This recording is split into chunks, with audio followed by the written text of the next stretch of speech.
히브리서 4장 15절부터 16절까지입니다.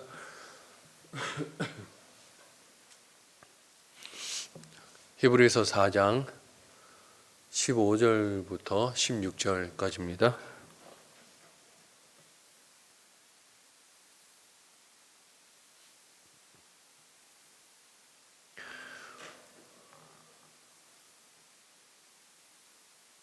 우리 두 절림으로 다 같이 합독하도록 하겠습니다. 시작. 우리에게 있는 대제사장은 우리의 연약함을 동정하지 못하실 리가 아니요 모든 일에 우리와 똑같이 시험을 받으시니로되 죄는 없으시니라. 그러므로 우리는 긍휼하심을 받고 때를 따라 돕는 은혜를 얻기 위하여 은혜의 보좌 앞에 담대히 나아갈 것이니라. 아멘. 오늘 저희 설교는 대지가 없습니다. 중간 제목이 없기 때문에 넌스톱으로 그냥 쭉 가는 오늘 설교거든요. 원포인트 설교라 가지고 여러분 들으시면서 이해를 하셨으면 좋겠습니다. 엄마가 있었습니다. 아이의 어머니가 마음속에 있는 말을 꺼냅니다. 그녀의 음성과 얼굴에는요 두려움이 지금 배어 있습니다. 그녀의 남편은 문 앞에 서서 아내의 겁에 질린 눈을 들여다보고 어깨 너머로는 침대에 누운 병든 딸을 바라보고 있습니다. 열이 나는 딸은 몸을 벌벌벌 떨고 있습니다. 이거를 본 어머니는 두려움에 떨고 있죠. 아버지는 절망적인 마음으로 아내에게 말을 합니다. 나도 이제 모르겠어. 하지만 할 수 있는 게 없잖아. 아버지가 집을 나서자 군중들이 아버지가 가는 길을 홍해가 가르듯 길을 터줍니다. 야이로는 도시의 지도자였기 때문에 오늘 사람들이 길을 터준 것이지만 또 다른 이유가 있었습니다. 바로 그의 딸이 죽어가고 있었기 때문입니다. 사람들은 야이로를 위로합니다. 하나님의 돌보심이 있기를.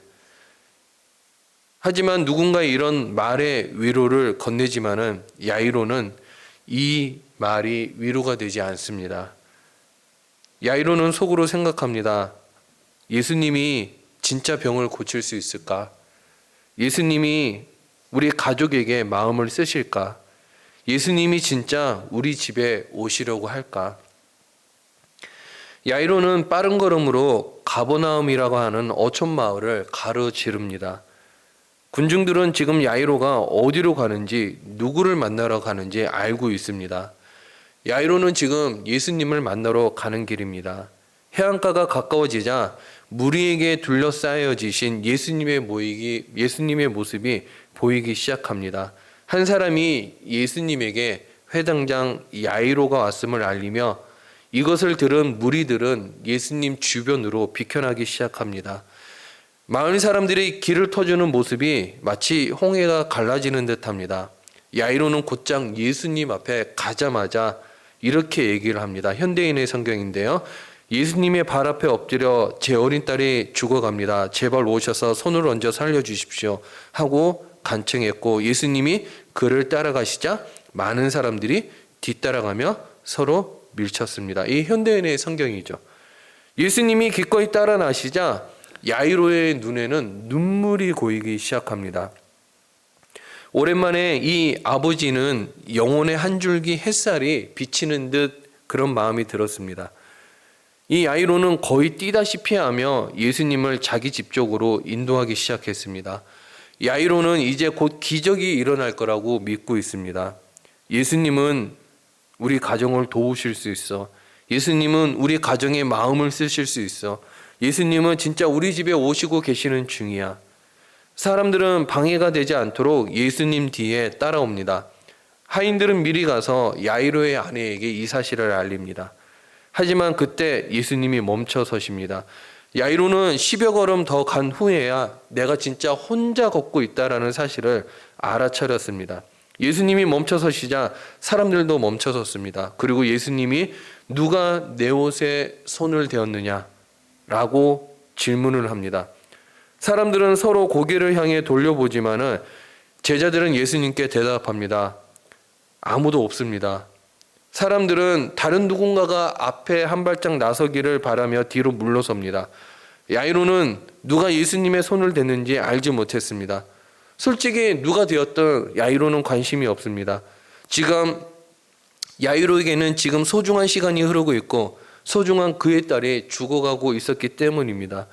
몇 분 전까지만 해도 희망에 부풀어 무리의 선두에서 행진하고 있던 야이로, 그런데 이제는 예수님 바깥 대열에 예수님이 있는 안쪽을 들여다보면서 이제 사라져가는 믿음이 있다라는 자기 자신을 발견하게 됩니다. 야이로는 집 쪽을 바라보았다가 예수님 쪽을 바라보았다가 다시 한번 의심에 사로잡힙니다. 예수님이 지금 우리 가정을 도우실 수 있을까? 예수님이 지금 우리 가정에 마음을 쓰실 수 있을까? 예수님이 지금 이 상태로 우리 집에 오실 수 있을까? 여러분, 우리도 야이로와 같은 이런 두려움에 사로잡히는 경우가 있죠. 야이로에게 예수님은 우리의 병원이고 또 우리의 법원이고 우리의 막힌 길을 뚫어줄 수 있는 고속도로입니다. 예수님은. 그의 죽어가는 딸은 우리 끝이 보이는 결혼 생활일 수도 있고 경력일 수도 있고 미래일 수도 있고 관계일 수도 있어요. 아마 딸이 죽었으면 야이로는 그런 생활을 했을 수도 있겠죠. 예수님께 기적을 구하는 사람은 사실 야이로뿐만이 아닙니다. 우리도 야이로처럼 기적을 구하죠. 불신앙이라는 바탕 위에 깃털이라는 이 믿음 하나 보탠 신앙을 가지고 우리는 날마다 예수님 발 앞에 엎드려 간구합니다. 예수님은 희망적인 대답을 하셨죠. 예수님의 답은 새로운 빛을 비추시죠. 구름은 흩어지고 해가 드러나죠. 잠시 동안 기적이 일어나려고 했는데 예수님이 지금 멈춰 서신 거예요. 그러자 야이로의 마음 속에는, 야이로의 가정 속에는 병마가 돌아오고 마음이 굳어지고 공장문이 닫히고 어음이 부도나고 비난이 재개되고, 우리는 야이로처럼 바깥에서 안을 들여다보는 지금 관중의 입장에 서 있는 거죠. 마치 하나님이 지금 해야 할 일에 내 자신이 제일 먼저의 우선순위였는데 나는 지금 밀려난 것처럼 보이는 것입니다. 과연 예수님이 우리를 기억하실지, 예수님이 지금 우리를 도우실 수 있을지, 우리 가정의 마음을 쓰실 수 있을지 지금 의문이 드는 것이죠. 이때 야이로의 어깨에 누군가 손을 댑니다. 뒤돌아보자 창백한 얼굴에 이 약간 얼굴이 안 좋은 하인이 당신의 딸이 죽었습니다. 어찌하여 선생님을 더 괴롭게 합니까? 라고 이야기해요. 마치 어떤 누구도 죽음 앞에서 무슨 말을 해야 될지 모르는 이런 마음으로 야이로는 아무 말도 할 수가 없었어요. 이때 인종 소식을 들은 곁에 있던 예수님이 좀 떨어져 있었지만 야이로에게 이렇게 얘기를 합니다. 두려워 말고 믿기만 해라. 야이로가 속으로 생각하는 거죠. 믿기만 하라고? 무엇을 믿으란 말이지? 어떻게 믿으란 말이지? 누구를 믿으란 말이지? 지금 내 딸아이는 죽었는데, 아내는 지금 제정신이 아닐 텐데, 당신, 예수님, 맞아. 당신은 너무 늦었어. 내가 요청할 때 오셨더라면, 내가 이끌 때 오셨더라면 왜 내 어린 딸이 죽게 내버려 두셨나요? 야이로는 이해할 수가 없는 거죠. 여러분, 근데 왜 예수님이 야이로의 딸을 죽게 내버려 뒀을까? 우리는 다 알고 있잖아요. 2000년의 세월이 지금 흐르는 지금도 우리는 성경 전체를 알고 있기 때문에 예수님이 하나님의 일을 하시기 위해서, 하나님의 영광을 드러내기 위해서 죽게 내버려 두셨죠. 하지만 지금 아무것도 모르는 야이로와 같은 상황에서는, 야이로와 같은 질문을 던지는 수많은 사람들에게 예수님은 이렇게 얘기를 합니다. 두려워하지 말고 믿기만 해라. 여러분, 예수님이 하실 수 있음을 믿으시기 바랍니다. 그분이 도우실 수 있음을 믿으시기 바랍니다. 이제 이야기의 흐름이 바뀌어요. 이제까지 예수님은 야이로가 하자는 대로 예수님이 끌려가셨어요. 따르셨죠. 그런데 이제부터는 예수님이 상황을 주도하십니다. 그리고 야이로의 집 앞에 도착한 예수님은 딱 3명만 데리고 야이로의 집에 들어가요. 베드로와 야고보와 야고보의 형제 요한 외에 아무도 따라옴을 허락하지 않습니다. 예수님은 곡을 하는 사람들에게 잠잠하라고 얘기해요. 들어가서 그들에게 이르시되 너희가 어찌하여 떠들며 우느냐, 이 아이가 죽은 것이 아니라 잔다 하시니. 이때 그리고 예수님이 사람들을 다 내보내죠. 이 내보낸다라는 헬라어 원어를 보면 에크발로예요. 어떤 의미냐 그러면요, 성전을 청소하시면서 귀신을 내쫓는 예수님의 표현입니다. 시끌벅적한 술집에서 술에 가득 취해서 말썽을 부리는 이런 사람들을 몰아내는 보안관의 입장이에요. 그러니까는 이 에크발로가 엄청 강한 표현을 내쫓은 거예요. 강제로. 그리고 예수님은 소녀에게 다가가십니다. 여러분, 예수님은 죽은 사람을 살릴 수 있을까요? 물론이죠. 예수님이 우리 일에 마음을 쓰실까요? 예수님은 강하면서도 온유하시죠. 권능을 나타내면서도 자비로우시죠. 여러분, 이 작은 마을에 하늘에서는 이 작은 소녀 하나를 주목하고 있을까요? 여러분, 우리는 어쩌면은 예수님이 하신 말에 집중해야 될 수도 있어요. 자, 36절입니다. 우리 36절. 36절 다 같이 읽어보겠습니다. 시작. 예수께서 그 하는 말을 곁에서 들으시고 회당장에게 이르시되 두려워하지 말고 믿기만 하라 하시고. 아까 예수님이 하셨던 말인데요, 야이로는 이 말을 믿지 못한 거죠. 예수님은 하인의 말을 들으셨어요. 누구도 소녀의 죽음에 대해 따로 말해드릴 필요가 없었어요. 이미 예수님도 들었거든요. 야이로와 떨어져 인파에 에워싸인 채 혈루증 앓는 여인을 상대하고 계셨지만은 여전히 예수님의 마음은 누구에게 있었나요? 야이로에게서 예수님은 주의를 거두지 않으셨어요. 예수님은 야이로의 하인의 대화를 들으셨고 야이로에게 지금 마음을 쓰시고 계신 거죠. 두려워하지 말고 믿기만 하라는 이 말씀, 그리고 그의 집에 오실 만큼 지금 예수님은 야이로에게 집중하고 계셨던 거예요. 예수님이 들어가니까는 사람들이 이렇게 얘기하는 거예요. 마가복음 5장 40절 42절 그들이 비웃더라. 예수께서 그들을 다 내보내신 후에 아이의 부모와 또 자기와 함께한 자들을 데리시고 아이 있는 곳에 들어가사 그 아이의 손을 잡고 이르시되 달리다굼 하시니 번역하면 곧 내가 내게 말하노니 소녀야 일어나 하심이라. 소녀가 곧 일어나서 걸으니 나이가 12살이라 사람들이 곧 크게 놀라거늘. 야이로는 무슨 생각을 했을까요? 아마 그 길가에서 한마디만 하셨어도 아이가 나았을 텐데, 멀리서 한마디만 하셨어도 애가 살아났을 텐데, 예수님은 죽은 아이를 살리는 것 이상을 하기를 원하셨던 거예요. 예수님은 아이를 살리실 수 있었고 또 아이에게 마음을 쓰신 것뿐만 아니라 내가 지금 너희 집에 친히 가고 있다는 것을 예수님은 보여주기를 원하셨던 것이죠. 그래서 예수님은 야이로의 집에 오셨습니다. 예수님은요, 여러분들 세계 안으로 들어오실 수 있는 분이죠. 예수님은 마리아의 태에서 작은 아기로 태어났죠. 아기로 태어났지만 작은 자들에게 찾아오셨고요. 목수의 아들로서 청소년이었지만 가난한 자들에게 찾아가셨고요. 또 10대로서 젊은이들에게 찾아오셨고요. 잘 알려진 마을에 눈에 띄지 않는 아이로서 잊혀진 자들에게 찾아오셨죠. 또 대가족의 장남으로서 분주한 자들에게 찾아오셨고요. 부산스러운 제자들의 리더로서 스트레스를 경험하는 사람들에게 찾아오셨고요. 머리를 곳 없으신 분으로서 피하고 또 피로하고 지친 이들에게 찾아오셨죠. 예수님은 모든 사람에게 찾아오시며 모든 사람에게 지금 이 말씀을 하시고 계시는 거예요. 격려하시고 계시죠. 뭐라고요? 두려워하지 말고 믿기만 해라. 여러분, 예수님이 지금 여러분들을 도우실 수 있음을 믿으시기 바랍니다. 오신다는 것을 믿고 그분이 여러분들을 향해서 마음을 쓰신다는 것을 믿으시기 바랍니다. 여러분, 우리에게 믿음이 필요한 대목이죠. 두려움의 일상에서 우리는 너무나 많은 평안을 잃어버리고 삽니다. 여러분, 우리가 기억해야 될 것은요, 하나님 계시지 않는 곳에는 우리는 절대 갈 수 없다라는 사실이에요.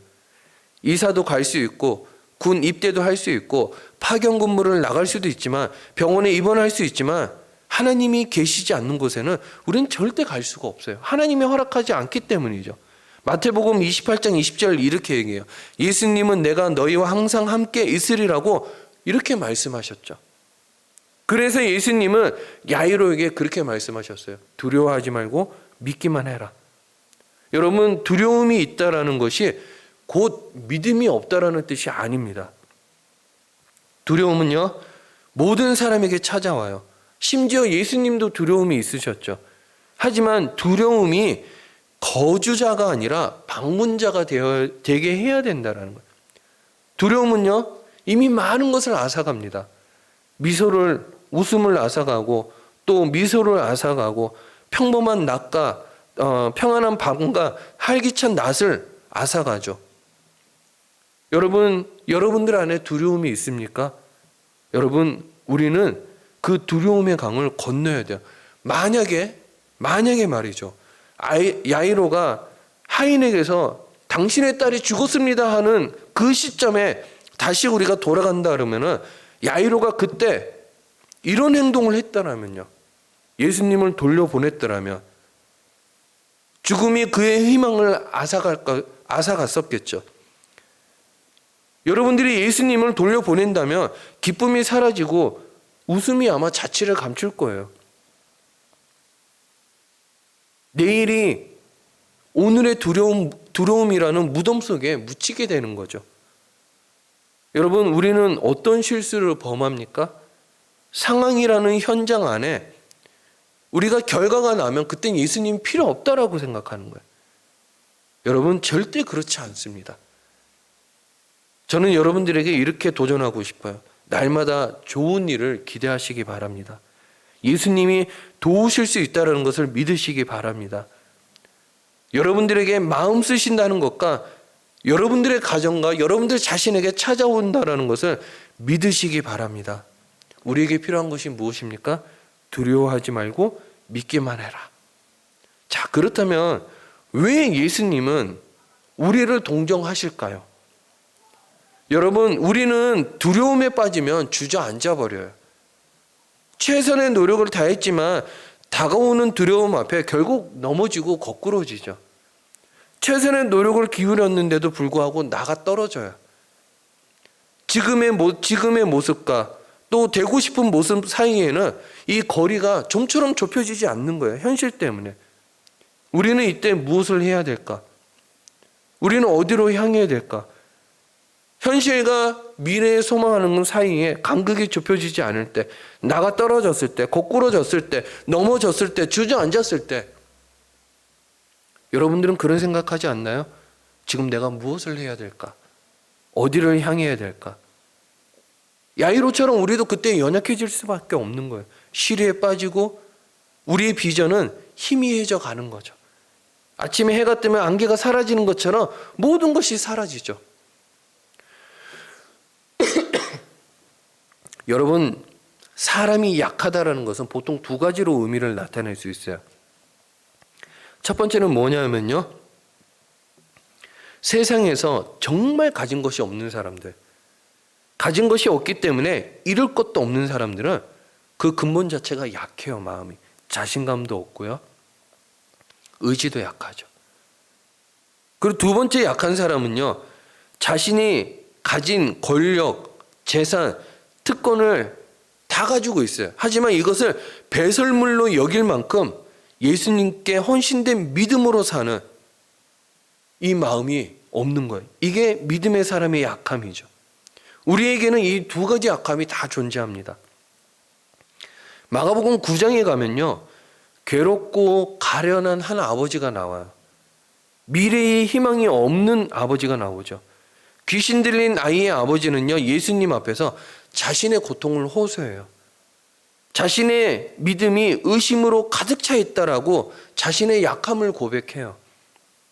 자신의 고통을 믿음으로 솔직히 털어놓아요. 그때 그는 예수님의 도움을 받습니다. 여러분, 이때 성경 우리에게 이렇게 얘기하죠. 오늘 본문입니다.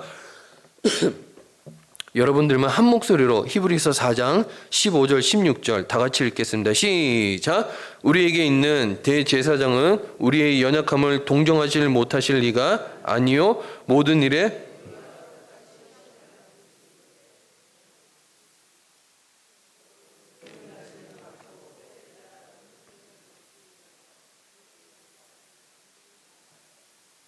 아멘. 여러분, 우리의 연약함을 아시는 분이 예수님이세요. 우리의 연약함을 이해하시기 때문에 우리가 예수님 앞에 나가면 은혜를 받을 수 있는 것입니다. 왜 혼자 괴로워하고 있나요? 우리는 넘어질 때 잊혀지지 않을 것이며 비틀거릴 때 버림받지 않을 거예요. 지금도 예수님은 육신이 말씀이 되어 우리 가까이 와서 계시죠. 그리고 성령님은 우리가 약해질 때 우리 안에서 말씀이 기억나도록 우리의 삶에 적용을 계속 하시고 계세요. 그리고 예수님은 말씀하셨죠. 세상 끝날까지 내가 너와 항상 함께 있으리라. 여러분, 이 약속이 중요할까요? 예. 하나님이 여러분들을 이해하시는지 궁금한 적이 있다면 예, 이 약속은 중요합니다. 하나님이 여러분들의 기도를 들으시는지 궁금해한 적이 있다면 이 약속은 여러분들에게 중요하죠. 세상을 지으신 하나님이 여러분들의 맞닥뜨린 시련을 이해하시는지 궁금한 적이 있다면 여러분 하나님의 약속을 깊이 한번 생각해 보세요. 우리의 연약함을 동정하지 못하실 리가 아니라는 거예요. 여러분들의 기도를 들으시는 분은 여러분들의 고통을 이해하시고 계세요. 예수님은요, 물리적인 고통을 우습게 여기거나 무시하지 않으셨어요. 예수님은 인간의 몸을 입고 사셨죠. 여러분, 마음이 지금 괴로우신 상황이 있습니까? 예수님도 그러셨어요. 여러분, 죽을 만큼 고민이 되십니까? 예수님도 그러하셨습니다. 여러분, 슬픔에 압도되었습니까? 예수님도 그러하셨죠. 통곡과 눈물로 간구한 적이 있습니까? 예수님도 그렇게 하셨어요. 그래서 예수님은 지금 여러분들 나를 이해하고 계십니다. 예수님은 인생을 지녔기 때문에 우리를 만질 수 있었고 예수님은 신성을 지녔기 때문에 우리를 치료할 수 있었습니다. 예수님은 인성을 지녔기 때문에 강한 억양으로 우리에게 말씀하셨고 신성을 지녔기 때문에 권위를 가지고 우리에게 말씀하셨죠. 예수님은 인성을 지녔기 때문에 30년 동안 사람의 이목을 끄는 대신 그 틈바구니 속에 섞여 사셨고 신성을 지녔기 때문에 이 3년 반 동안 역사를 바꾸시고 2000년 동안 사람들의 기억 속에 잊혀지지 않으실 사람이었던 이제 예수님이셨던 거죠. 여러분, 예수님은요 우리를 이해하는 온전한 인간이셨고 우리를 만지실 온전한 하나님이셨어요. 여러분, 히브리서 4장 15절에서 16절 우리 다 같이 한번 읽어보겠습니다. 시작. 우리에게 있는 대제사장은 우리의 연약함을 동정하지 못하실 리가 아니요 모든 일에 우리와 똑같이 시험을 받으신 이로되 죄는 없으시니라. 그러므로 우리는 긍휼하심을 받고 때를 따라 돕는 은혜를 얻기 위하여 은혜의 보좌 앞에 담대히 나아갈 것이니라. 많은 사람들이요 이렇게 얘기하는 사람들도 있어요. 예수님은 죄가 없잖아. 그래서 우리를 이해하지 못해. 죄가 없으신 적이 없는데 어떻게 우리를 이해하겠냐라는 거죠. 대답은 간단해요. 예수님은 우리보다 더 많은 죄를 느끼셨어요. 예수님은 죄의 유혹을 세상 그 누구보다도 많이 이해하시죠. 그래서 감사하게도 자진해서 죄의 결과를 느껴보기로 하신 거예요. 자, 고린도후서 5장 21절입니다. 다 같이 읽습니다. 하나님이 죄를 알지도 못하신 이를 우리를 대신하여 죄로 삼으신 것은 우리로 하여금 그 안에서 하나님의 의가 되게 하려 하심이라. 여기 예수님을 죄로 삼았대요. 그래서 예수님은 수치를 느낄 필요가 없었지만 수치를 느끼셨습니다. 굴욕을 경험하실 필요가 없었지만 굴욕을 경험하셨죠. 죄를 지은 적이 없지만은 죄인 취급 받으셨어요. 그리고 죄가 되셨죠. 그래서 예수님은 우리가 가지고 있는 모든 죄와 우리에게 있는 모든 회한과 우리에게 있는 모든 곤혹스러움을 예수님은 이해를 하셨어요. 오늘 약속이 중요할까요? 예. 믿음 안에 있지만 믿음 안에 있는 위선자들에게는 중요합니다. 여러분, 어제 저녁 술을 진탕 마시고 숙취에 시달리는 사람들에게 중요하죠. 다시 겸손한 마음으로 하나님께 나아오려고 하는 사기꾼이나 남을 비방하는 사람들이나 뒷담화하는 사람들이나 남을 괴롭히기를 좋아하는 사람들에게 이 말씀은 너무나도 중요해요. 뭐라고요? 16절 이렇게 얘기해요. 국률하심을 받고 때를 따라 돕는 은혜를 얻기 위하여 은혜의 보좌 앞에 담대히 나아갈 것이니라. 우리는 죄인이었기 때문에 이 말씀이 우리에게 필요한 거예요. 예수님은 사람이기에 여러분들 포함해서 저를 이해하시죠. 예수님은 하나님이시기에 우리를 도우실 수 있습니다. 예수님은 하나님이기에 우리를 천국으로 이끄실 수 있는 거죠. 3살 때였어요. 이제 이야기를 퍼온 글입니다. 3살 때였어요. 엄마가 저를 주무시던 아빠 옆에 재워놓고 빨래를 하던 중이었는데 제가 혼자 깨어 방 밖으로 기어 나갔습니다. 그리고 아궁이에서 끓고 있던 주전자를 제가 엎어버렸어요. 왼손과 얼굴에 심각한 화상을 입었습니다. 살 가망이 없다라는 의사의 판정을 받고 부모님은 아무런 조치도 취하지 않았습니다. 일주일이 지난 뒤에 제가 살아있자 부모님은 부랴부랴 병원에 데려가셨지만 이미 화상에 대한 치료 시기를 놓친 뒤였습니다. 어릴 때 파충류 같고 괴물 같다는 놀림을 받으며 자랐습니다. 저는 저를 놀리는 친구들을 선생님도 제지하지 않아서 혼자 외롭고 고립된 생활을 했습니다. 대학에 가면 상황이 좀 더 나아질 줄 알았는데 예쁜 여대생들 사이에 서니까 그때부터 제가 벌레처럼 느껴졌습니다. 결국 저는 20살 때 극단적인 선택을 했습니다. 수면제를 입에 쏟아 부었는데 눈을 떠보니까 병원이었습니다. 제 손을 꼭 잡고 제가 죽으면 당신도 죽는다고 하는 어머니를 위해 저는 이를 악물고 살아보기로 결심을 했습니다. 대학을 졸업하고 취업이 쉽지 않았습니다. 저의 외모로 인테리어 업계에 취업하기에는 장벽이 너무 컸고 마침 IMF까지 겹쳤습니다. 그래서 저는 대학원에 진학해 악착같이 공부를 했고 취업에 성공했습니다. 그제서야 한숨 돌리는가 싶었는데 어느 날 동생한테 전화가 왔습니다. 엄마가 교통사고로 돌아가셨어. 어머니는 하나님을 믿고 계셨습니다. 그 하나님이 왜 저한테만 이렇게 잔인한지 이해가 되지 않았습니다. 하나님 정말 너무하신 거 아니냐고 따지기 시작했습니다. 어머니를 데려가시면 저는 이제부터 어떻게 사느냐고. 그런데 그때 어머님이 돌아가시면서 뭐라고 하셨냐면 효진아, 네가 예수 믿고 살기를 원한다는 유언을 남기시고 돌아가셨습니다. 저는 그 유언에 따라 처음으로 교회를 나갔습니다. 그런데 그날 담임 목사님의 설교는 엄마의 죽음을 해석해주는 설교였습니다. 엄마의 죽음은 저를 믿음으로 초청하려는 순교였습니다. 그렇게 엄마의 유언으로 교회를 계속 나가던 어느 날 저는 성령님을 만났습니다.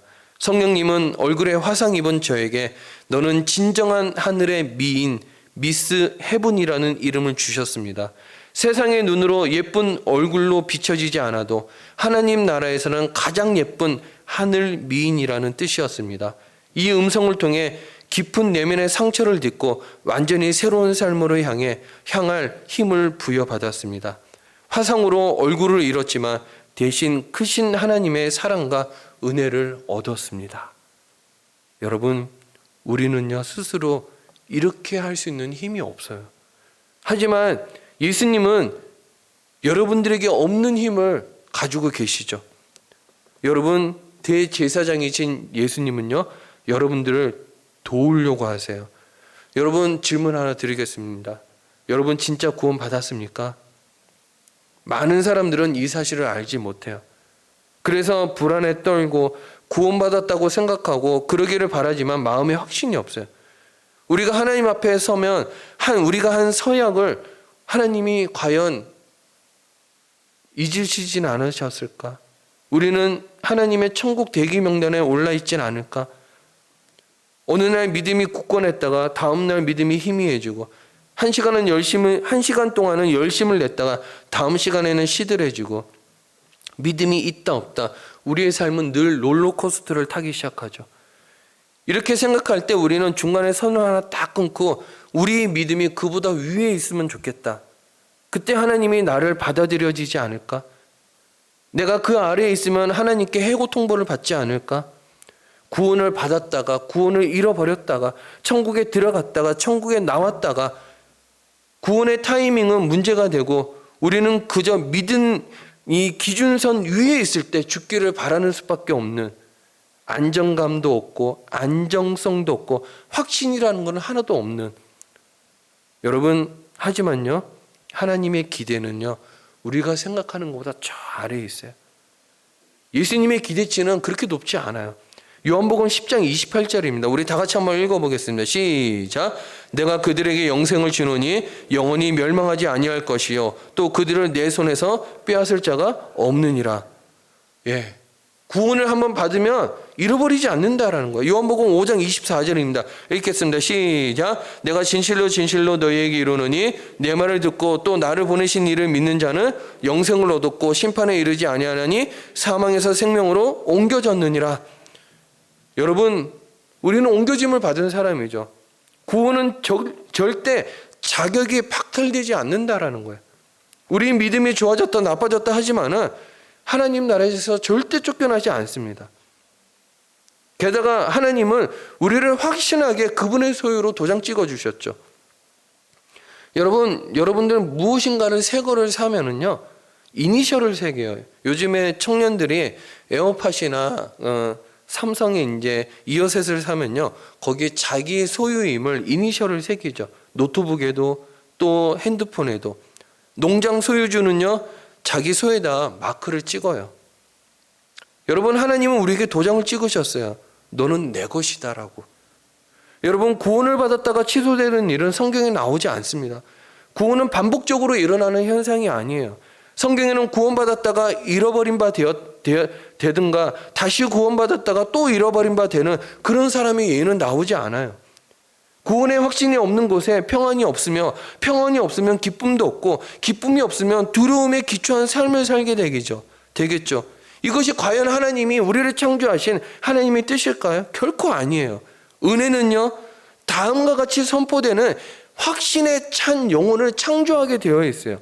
디모데후서 1장 12절입니다. 우리 다 같이 한번 읽어보겠습니다. 시작. 이로 말미암아 내가 또 이 고난을 받되 부끄러워하지 아니함은 내가 믿는 자를 내가 알고 또 내가 의탁한 것을 그날까지 그가 능히 지키실 줄 내가 확신함이라. 여러분, 하나님을 붙잡고 있는 것 이상으로 하나님은 여러분들을 지금 붙잡고 계세요. 누구를 붙잡은 것처럼요? 야이로를 붙잡은 것처럼. 하나님의 신실하심은 여러분들의 신실함에 있지 않아요. 하나님의 행동은 여러분들의 행동에 따라 달라지지 않습니다. 하나님의 사랑은 여러분들의 사랑을 전제로 하지 않아요. 여러분들의 촛불이 비록 깜빡깜빡 거릴지언정 꺼지지는 않는다라는 거예요. 여러분, 오늘의 약속을 여러분 믿기 어려우십니까? 아니면 오늘의 약속을 믿으실 수 있으십니까? 예수님은 십자가에 달리기 전날 밤 제자들에게 이렇게 얘기했어요. 마태복음 26장 31절 32절입니다. 읽습니다. 시작. 그때 예수께서 제자들에게 이르시되 오늘 밤 너희가 다 나를 버리라 기록된 바 내가 목자를 치리니 양의 떼가 흩어지리라 하였느니라. 그러나 내가 살아난 후에 너희보다 먼저 갈릴리로 가리라. 제자들은 예수님과 3년 동안 알고 지냈죠. 천일밤을 보냈어요. 예수님의 걸음걸이, 억양, 유머 감각, 입냄새, 코를 고시는 소리, 그리고 식후에 입가를 닦으시는 모습. 제자들은 예수님의 모든 것을 다 알고 있었어요.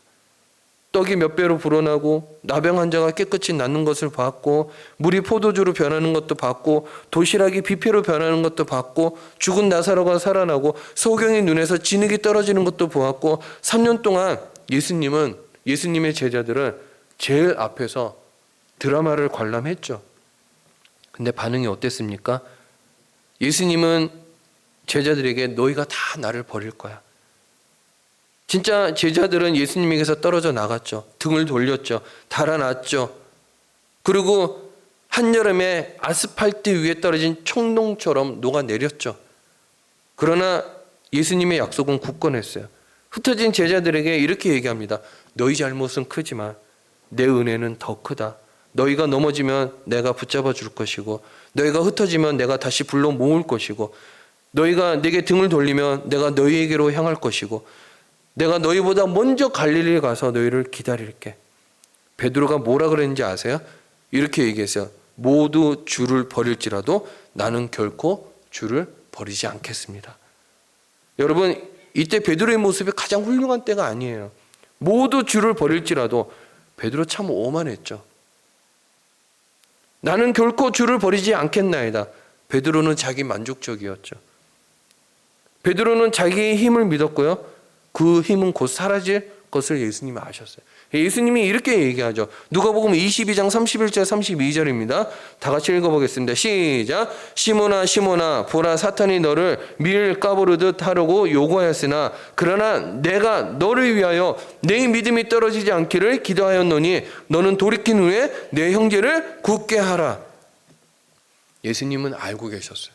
그래서 기도하셨죠. 베드로를 위해서 기도하셨어요. 여러분들이 하는 중보기도, 여러분들이 하는 기도 예수님이 안 듣고 계신다고요? 절대 그렇지 않습니다. 기도를 들으신 하나님은요, 오늘 이 밤에도 능력을 베푸실 것입니다. 지금도 은혜는 부어지고 있죠. 은혜가 깊어지면 하나님의 사랑과 인자하심이 내면 깊숙하게 스며들면 우리는 달라질 거예요. 여러분, 말씀을 정리하도록 하겠습니다. 오늘 이 밤에 여러분들을 하나님께 맡기시기 바랍니다. 그러면요, 예수님은 여러분들을 붙잡아 주실 것이고 여러분들이 사랑하는 사람들을 붙잡아 주실 것이고 방황하는 자녀가 있습니까? 배우자가 하나님께 돌아오기를 바랍니까? 믿음이 식어버린 친구가 있습니까? 하나님은 여러분들을 이상으로 그들이 돌아오기를 바라고 계세요. 오늘 이 밤에 뜨겁게 기도함으로 야이르게 하셨다. 두려워하지 말고 믿기만 하라. 그리고 이 말씀이 여러분들의 삶 가운데 달리다굼으로 응답되어지는 놀라운 축복의 밤이 되길 주의 이름으로 축복합니다. 자, 우리 한번